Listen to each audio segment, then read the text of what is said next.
Sem Jesus, todos serão queimados. A Bíblia diz que trigo são todas as pessoas que creem em Jesus. São guiados pelo Espírito Santo. É o tipo de gente que sentiu seus pecados. E agora entendem que o Evangelho de Cristo oferece salvação a todos eles.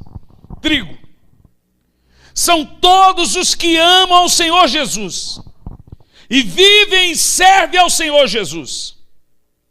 Trigo são todos que tomaram a Jesus como apoio, como Salvador e a Bíblia como guia. Isso é trigo.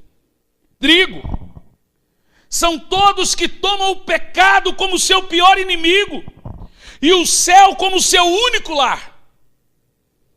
Todos esses, de todas as igrejas, nações, línguas, todas as posições, classes, condições ou categorias, todos esses são o trigo da plantação do Senhor. A Bíblia diz: são filhos de meu Pai Celestial, parte dessa eira, desse campo. Agora, quem é a palha do mundo? Primeiro, o que faz palha e o que faz trigo? Palha se estende a todas as pessoas que não possuem uma fé salvadora em Cristo Jesus e carece da santificação do Espírito Santo. Doa a quem doer. Alguns são até frequentadores de algumas igrejas, algumas denominações, são chamados de cristãos nominais. Escute bem, cristão nominal não é cristão celestial. Vir na igreja não te faz um crente, como ir no McDonald's não te faz um Big Mac. Dizer que é crente não significa que é crente. Jesus lá não vai falar assim: você é católico, vai para o inferno, você é evangélico, vai para o céu. Você é espírita, vai para o inferno, você é evangélico, vai para o céu. Agora veja, o ímpio peca, e se o crente pecar igual o ímpio, ele vai para o inferno também. Agora veja você, tudo que o ímpio faz, o crente faz, e ele pensa que vai para o céu porque é crente. Lá no céu sequer vai ser mencionado o nome de religiões ou de placas. Ninguém vai ser julgado ou aceito porque pertenceu a uma igreja. Não vai. A salvação não é uma placa, é no Senhor Jesus. E esse fundamento sugere que ela tem que ser única e exclusivamente através de Cristo. Se tiver qualquer uma mediação, qualquer mediador, já deixou de ser salvo. Percebeu? Então não pense você que ser protestante ou ser evangélico, você faz parte da categoria de ovelha, da categoria de trigo. Não! Ora, se aonde você está prega um evangelho verdadeiro, costuma-se dizer, procure uma igreja mais perto da sua casa, já mudaram o termo, procure uma igreja mais próxima da Bíblia. Irmãos, é muito sério você ter seguranças espirituais. Uma mulher não se casa com um homem involúvel, e se ela se casa, ela passa a vida insegura. Você não pode estar em lugares que não te dá confiança espiritual. Você percebe o que eu estou falando? Alguns são cristãos nominais. Eles têm uma forma de religião de domingo. Outros não se preocupam com o seu excesso de prazeres. Porém, todos carecem de uma fé santificação. Uma fé verdadeira, uma fé tremenda. Segundo, palha é o tipo de gente que não glorifica a Deus. Palha é o tipo de gente que descuida da grande salvação que milhões de anjos admiram. É o tipo de gente que não preocupa aonde ele vai passar a eternidade. Quem fala assim, não parei para pensar, deveria parar. Eu constantemente penso no céu, penso na minha vida após a morte. Palha é o tipo de gente que desconhece a palavra da graça que foi feita para eles. Palha é o tipo de gente que não escuta a voz daquele que desceu dos céus para morrer por seus pecados. Palha é o tipo de gente que não se preocupa com a vida que lhe foi dado, com alento a todas as coisas, e nem rende tributo a Deus. Deus não se agrada deles. Antes, Deus o considera como palha. É possível que você tenha grandes dons intelectuais. É possível que alguma pessoa tenha alcançado sucessos culturais, que aconselhe reis, governos, presidentes, sejam juízes, e leve às emoções milhões de pessoas. É possível. Mas a Bíblia diz que no grande dia estarão jogados na palha ou no fogo que arde, que nunca se apaga, grandes e pequenos. A Bíblia não fala de altura, ela fala de status. É o rico e o pobre, o juiz e o mendigo, o governador e o mais pobre da cidade. Grandes e pequenos estarão e se dobrarão. A Bíblia diz que todos irão se prostrar diante do Senhor.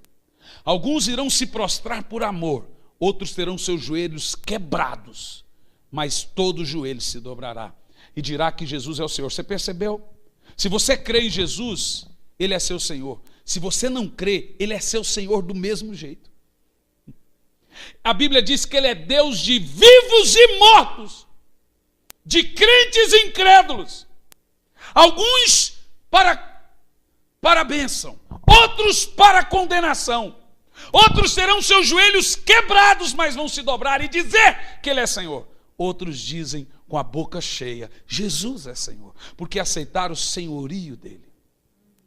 O pastor Leandro fez uma explanação perfeita no domingo aqui, sobre quem crer e for batizado será salvo, quem não crer será condenado. A Bíblia diz que aquele que confessa que Jesus é Senhor.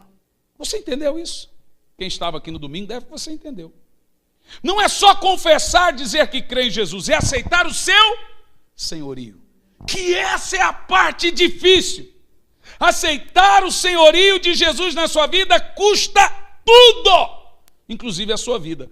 E a vida de 100 mil cristãos por ano, queimados e degolados, simplesmente porque são cristãos no Oriente Médio. Estamos acompanhando essa tragédia. Palha! Um inseto cumpre o seu papel. Um pássaro cumpre o seu papel. Os animais cumprem a sua missão. Veja você, um besouro cumpre a sua missão. Uma cigarra cumpre a sua missão. A palha é pior que o inseto, porque não cumpre o propósito, que é de adorar, servir e obedecer ao Senhor. Ou seja, o cara que não é trigo, ele é pior do que um inseto, porque o inseto cumpre a sua missão e ele louva ao Senhor e o Criador da sua vida. É o tipo de gente que vive como se o corpo fosse mais importante do que a alma. Por isso que vivem para os prazeres temporais e esquecem dos prazeres eternos. Isso tudo é palha. Isso tudo é palha. Por isso que a Bíblia diz louco, insano, responsável, maluco. Essa noite você pode morrer, seu doido. Para onde vai a sua alma? Para quem você apresentará e oferecerá a sua alma? E sabe, queridos, eu não estou aqui pregando para não crente ou para crente, eu estou aqui pregando para almas. Porque hoje você já tem que converter crente. Hoje você tem que tirar a igreja de dentro da igreja. Hoje temos que evangelizar os crentes de novo, porque eles esqueceram de fundamentos elementares do cristianismo: céu, inferno, salvação, condenação, perdição, tormento. Se esquecem disso. E eles pensam que Deus realmente vai levar em conta, porque ele foi na igreja, porque ele tinha um nome no hall de membro.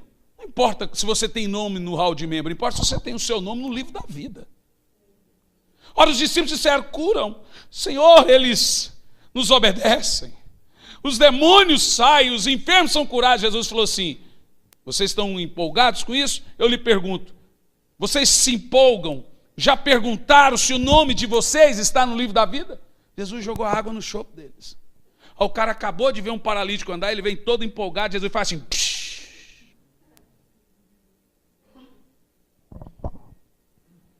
Quando o Senhor vier pela segunda vez, ele recolherá seus santos. A Bíblia diz que ele enviará seus anjos nos 4 cantos da terra para recolher os salvos. Diz a Bíblia que o mar dará os seus mortos, que a terra dará seus mortos. Quem morreu no rio, quem morreu no mar, esse ator que morreu no rio, aquele rio vai ter que dar conta de seus mortos. Aonde tiver mortos, a terra vai dar os seus mortos, o mar vai dar seus mortos, e todos comparecerão diante do Senhor. Qual é a porção daqueles que são trigo? O que eu ganho em ser trigo? O que eu ganho então em ser parte A da eira do Senhor e não parte B da eira do Senhor? Você percebeu que o Senhor da eira, ele é Senhor de trigo e de palha. O Senhor dos salvos é Senhor dos condenados. Você percebeu na parábola do rico que o camarada estava no inferno e chamava Deus de pai, e Deus estava no céu e chamava quem estava no inferno de quê? Filho. Ou seja, o Senhor é Senhor de vivos e de mortos, de salvos e condenados. Quem está no inferno diz que ele é Senhor, quem está no céu ama dizer que ele é Senhor. Ele é o Senhor da eira, ele é o Senhor do universo. Temos aqui o que ganhamos em ser trigo. A Bíblia diz que eu serei colhido. Ele enviará os seus anjos e recolherá os seus santos. Aleluia. Esse dia poderia ser hoje. Anjos vão nos recolher. Diga amém. Veja bem, queridos, o caminho é estreito, mas existe uma grande recompensa por servirmos ao Senhor. Jesus diz em Mateus 24:14, quem perseverar até o fim será salvo. Você percebeu o termo até o fim? Não é 99%, é até o fim. Não é 99,9%, é até o fim. Não basta ser 90% crente, 99%, e aquele 1%. Não. A Bíblia sugere que o caminho é cheio de espinhos, de pedras, mas no final nós seremos recompensados. Pense nessas coisas, queridos. Comece a meditar na minha pergunta agora. Você é trigo ou você é palha? Como que nós conhecemos? Jesus disse, pelos frutos os conhecereis. Agora eu quero fazer uma transliteração. Pelos meus frutos eu me conhecerei. Como que eu sei se eu sou salvo? Pelos meus frutos eu me conheço. O que é fruto? É uma obra do Espírito em nós. O que o Espírito Santo gerou em mim, isso é fruto. E é por esse fruto que eu sei se eu sou palha ou sou trigo. Diga assim, pelos meus frutos me conhecerei. Diz de novo. E eu termino aqui, mostrando a você a punição daqueles que são palha. O texto descreve essa porção e diz assim: Cristo queimará a palha com fogo, o termo diz aqui, inextinguível, ou que nunca se apaga. Olha o termo, presta atenção. Ele queimará a palha. Esse Jesus amoroso, uau!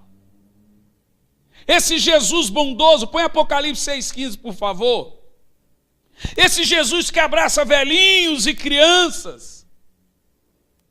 Esse Jesus que diz em João 3,17, não vim para condenar o mundo, vim para salvar. Por que ele não veio para condenar? Porque o mundo já está condenado, o mundo já está no maligno. Só resta ele salvar aqueles perdidos. Apocalipse 6,15 fala desse Jesus. Então os reis da terra, os príncipes, os generais, os ricos e os poderosos, todos os homens, escravos ou livres, esconderam-se nas cavernas e entre as rochas das montanhas. Prossegue próximo verso. E eles gritavam, isso fala do retorno de Cristo, gritavam às montanhas e rochas: caia sobre nós e escondei-nos da face daquele que está sentado no trono e da ira do... É fácil você ver um leão irado, um tigre irado, uma hiena irado, mas eu nunca vi um cordeiro irado. Isso sugere que o Jesus manso, que o Jesus amoroso, ele será um Jesus furioso. Ele será um Jesus guerreador. Ele será um Jesus que vai vir vingar. Vingar. Diga vingar. Põe Apocalipse 19, versículo 11. Ele vai vir para uma guerra. Ele não vai vir para amar ninguém. E vi o céu aberto e diante de mim um cavalo branco, cujo cavaleiro se chama Fiel e Verdadeiro. Leia em voz alta isso. E ele julga e guerreia com justiça. Agora aqui você está tendo uma visão de um Jesus diferente da agora. O Jesus da agora é o Jesus do tempo da graça. A porta é estreita, mas ainda está aberta. Ainda Jesus é o Jesus bondoso, amoroso. O Jesus que diz: vinde a mim, todos vós que estáis cansados. Volta o texto base. Mas o Jesus que tem uma pá na mão, que vai queimar, é o Jesus que os reis se escondem.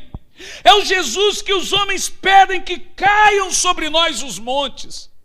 É o Jesus que vai vir para julgar e guerrear com justiça. Esse Jesus é o Jesus para quando a porta se fechar.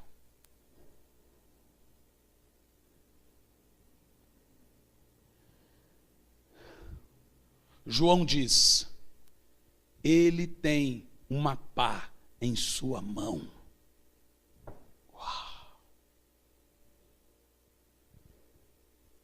E ele vai peneirar, ele vai colher e vai peneirar.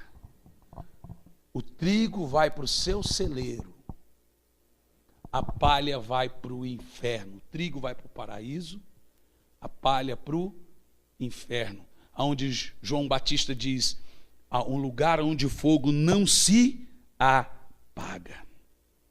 Quando Jesus vier limpar a sua eira, ele irá castigar todos que não sejam seus discípulos, todos que rejeitaram o seu amor. Ele vai vingar toda a violência que teve na terra, pais que espancaram, que destruíram seus filhos, que estupraram, que foram pedófilos. Ele vai acabar, ele vai vingar toda a injustiça que existe na terra, políticos corruptos, porque veja bem, quando um ladrão assalta você, ele leva a sua carteira. Quando um político rouba você, ele rouba a sua dignidade. O político corrupto é o maior assassino do universo, porque ele mata milhões. Quando ele rouba, pessoas morrem na fila do hospital. Quando ele rouba, pessoas morrem de fome, morrem doentes, pessoas deixam de ser atendidas, crianças morrem. Eles são assassinos em massa. Por isso que em muitos países a corrupção ela é banida com pena de morte, porque eles entendem que o político não só rouba, ele mata. Imagina esses homens corruptos, poderosos, que roubam e corrompem dentro de hospitais, em todos os setores. Como tivemos agora assaltando os aposentados que precisam desse dinheiro para comprar remédio. Imagina Jesus voltando e levando essas palhas para o fogo. Há uma justiça bradando. Por isso que a Bíblia diz bem, mas pastor, o senhor está desejando isso? Escute-me te dizer uma coisa, a Bíblia diz que não é pecado você desejar a justiça, muito pelo contrário. A Bíblia diz, bem-aventurados os que têm fome e sede de justiça, porque eles serão saciados. Eu não estou desejando mal para as pessoas, estou desejando que o Senhor acabe com essa bagunça. Eu vejo cada coisa, mas eu vejo cada coisa na internet. Vídeos assustadores de tanta violência, tanta injustiça, que eu falo, eu não deveria ter visto isso. Mas o Senhor vai vir. E todos que sejam impenitentes, incrédulos, que agarraram na sua própria justiça, que aderiram ao pecado, abraçaram, chamam isso de cultura, presos ao mundo, todos que têm os seus afetos postos nas coisas de baixo, todos que estejam sem Cristo, mas não por opção de Cristo, mas por opção deles, todos esses, eu quero dizer que virá um dia terrível. Diz a Escritura, Cristo queimará a palha. Quem tem fome de justiça aí? Tem gente querendo que um grande chefão na máfia no Brasil seja preso. Não é pecado querer isso. Você quer justiça. A Bíblia diz que você vai ser saciado. Mas não é só dele. Nós queremos que toda injustiça se extingue. Diga amém. O fogo, irmãos, é a porção daqueles que rejeitam Jesus, que valorizam mais o corpo do que a alma. E ele não se apaga. Ele é inextinguível. E eu termino aqui dizendo o seguinte. Primeiro, deixe claro em sua mente que tudo que eu preguei aqui é real. Não queira provar isso da pior maneira possível. Não queira pagar para ver. Segundo, deixe claro em sua mente que as coisas que foram faladas aqui nos afetam pessoalmente. É uma das principais doutrinas da Bíblia. São assuntos seus e meus. São assuntos que nos interessam. Não pense que isso é uma doutrina que não tem necessidade de ser ensinada. Isso afeta diretamente a mim e a você. Terceiro, que fique claro para cada um de nós nessa noite, finalmente, que você tenha confiado a sua alma a Cristo. Que Ele jamais vai permitir que você pereça. João 3,16, na parte B, diz, para que todo aquele que nele crê, não pereça.